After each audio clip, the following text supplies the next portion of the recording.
Saya akan mempresentasikan proposal saya yang berjudul Pengaruh Pertanyaan Harian dan Konten Edukasi di Saluran WhatsApp terhadap Pemahaman Remaja Mengenai Pernikahan di Usia Dini.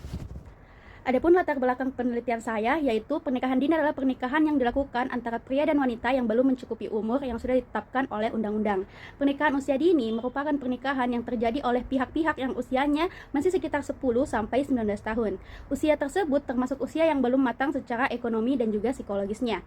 Indonesia menempati peringkat keempat dalam perkawinan anak global dengan jumlah kasus sebesar 25,53 juta, yaitu terdapat 375 perempuan menikah setiap satu hari dan 1 dari 9 diantaranya menikah di bawah 18 tahun menurut data dari UNICEF 2021. Yang kedua, adapun rumusan masalah dari penelitian ini yaitu apakah terdapat perbedaan yang signifikan dalam pemahaman remaja mengenai pernikahan usia dini sebelum mendapatkan pertanyaan harian dan konten edukasi dan juga setelah mendapatkan pertanyaan harian dan konten edukasi.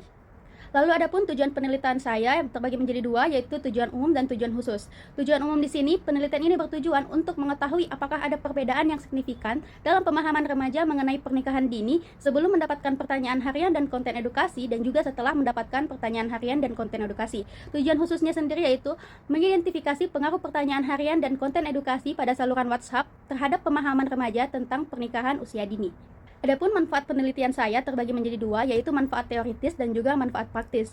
Manfaat teoritis yaitu menambah referensi dalam bidang kesehatan, terkhusus mengenai pendekatan digital dalam meningkatkan pemahaman remaja terhadap pernikahan dini. Lalu manfaat praktis sendiri, yang pertama, bagi remaja usia dini yaitu dapat membantu meningkatkan pemahaman mereka mengenai dampak pernikahan dini dan pentingnya kesiapan dalam pernikahan.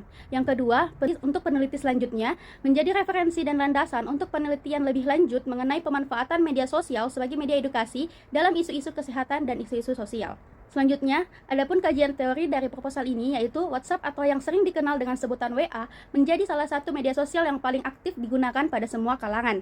Berdasarkan informasi dari websitenya resmi, WhatsApp adalah aplikasi yang berguna untuk mengirimkan pesan, foto, video, dan juga pesan suara. Pemanfaatan WhatsApp sebagai media untuk menyampaikan edukasi mengenai pernikahan dini pada remaja. WhatsApp menjadi salah satu pendekatan yang kiranya efektif dan mudah digunakan.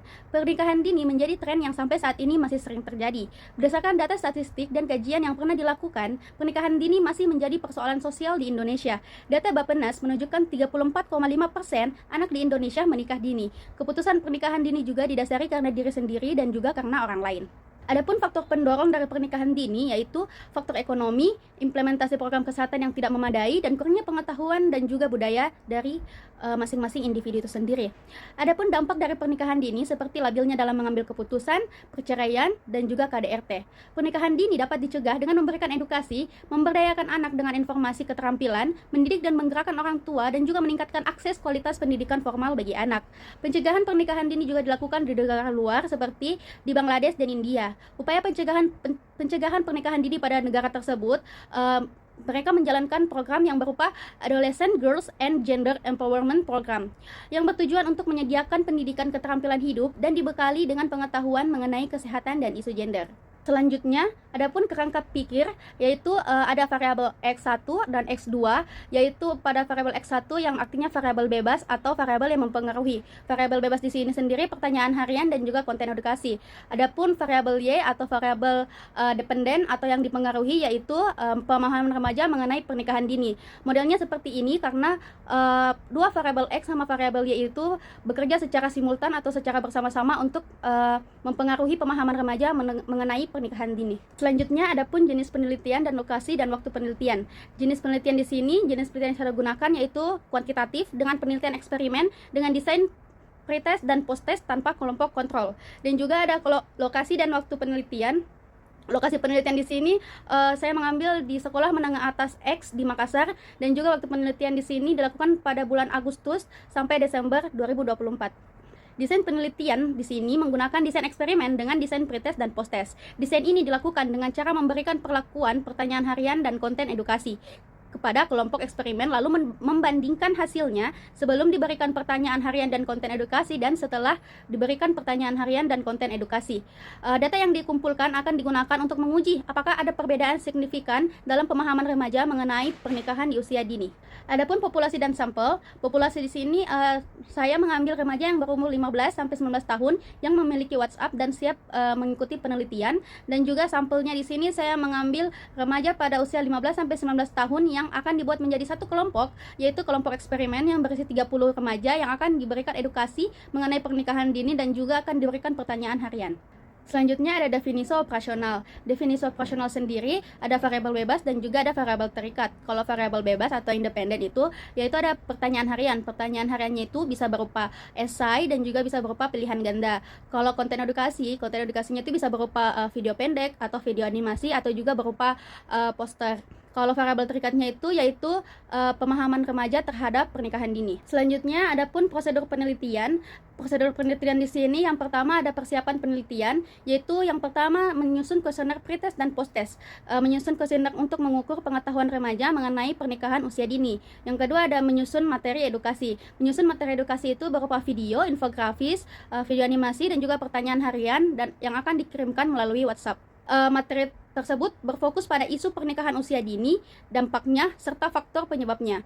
Selanjutnya ada menyiapkan instruksi. Penyusunan instruksi yang jelas tentang cara pengisian kuesioner dan mengikuti program edukasi melalui WhatsApp. Selanjutnya ada tahap pretest, yaitu pada awal penelitian, peserta diberikan pretest yang berisi soal-soal mengenai pengetahuan mereka terhadap pernikahan usia dini. Selanjutnya ada tahap intervensi, yaitu setelah melakukan pretest, peserta akan menerima konten edukasi dan juga akan menerima pertanyaan harian melalui saluran WhatsApp yang berisi materi, videonya itu berisi materi mengenai pernikahan usia dini. Terus materi ini bisa berupa artikel, video pendek atau juga infografis yang menjelaskan dampak pernikahan usia dini. Selain itu, pertanyaan harian di sini berkaitan dengan materi yang telah disampaikan. Kita bisa melihat sejauh mana peserta belajar tentang pernikahan usia dini melalui konten edukasi tersebut. Selanjutnya adapun tahap post-test, yaitu setelah memberikan edukasi dalam waktu yang telah ditentukan, peserta akan diberikan post-test yang sama dengan pre-test. Post-test ini bertujuan untuk mengukur perubahan dalam pengetahuan peserta mengenai pernikahan usia dini setelah menerima konten edukasi dan pertanyaan lain. Selanjutnya ada pengumpulan dan analisis data.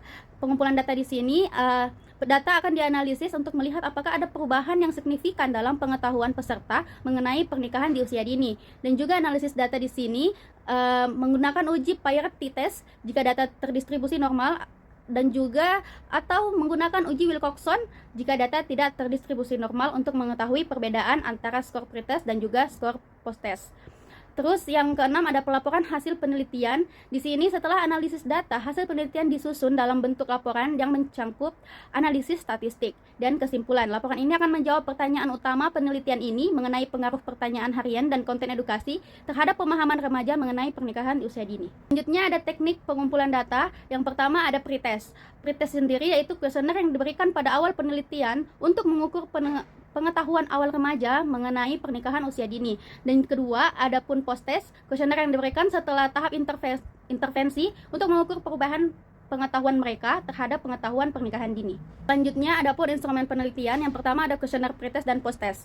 Instrumen utama yang digunakan dalam penelitian ini adalah kuesioner yang digunakan untuk mengukur tingkat pengetahuan remaja tentang pernikahan usia dini sebelum dan sesudah menerima intervensi edukasi. Terus pretestnya yaitu kuesioner diberikan kepada peserta sebelum menerima konten edukasi. Selanjutnya ada posttest yaitu kuesioner yang diberikan selama waktu yang ditentukan setelah peserta mengikuti edukasi melalui saluran WhatsApp. Yang kedua ada jenis pertanyaan dalam kuesioner. Yang pertama ada jenis pilihan ganda, yang kedua ada pertanyaan benar atau salah, dan yang ketiga ada pertanyaan berbentuk esai. Terus materi edukasinya sendiri yaitu terdiri dari artikel atau tulisan, yang kedua video pendek atau video animasi, yang ketiga ada infografis. Alat dan bahan yang digunakan dalam penelitian ini yang pertama ada WhatsApp. Platform ini digunakan untuk mendistribusikan konten, mengirimkan pertanyaan harian, dan mendapatkan umpan balik dari peserta. Yang kedua ada alat ukur pengetahuan. Alat ukur di sini saya menggunakan kuesioner pretest dan posttest berbentuk Google Form atau alat survei lainnya yang mendukung yang dapat digunakan untuk mengumpulkan jawaban. Yang ketiga ada perangkat elektronik. Perangkat elektronik seperti smartphone yang digunakan untuk mengakses WhatsApp. Yang kedua ada laptop untuk mengolah data. Yang keempat ada dokumentasi seperti dokumentasi di sini seperti screenshot dan juga capture untuk mengumpulkan bukti bahwa materi edukasi dan pertanyaan harian ini telah diterima dan direspon oleh peserta.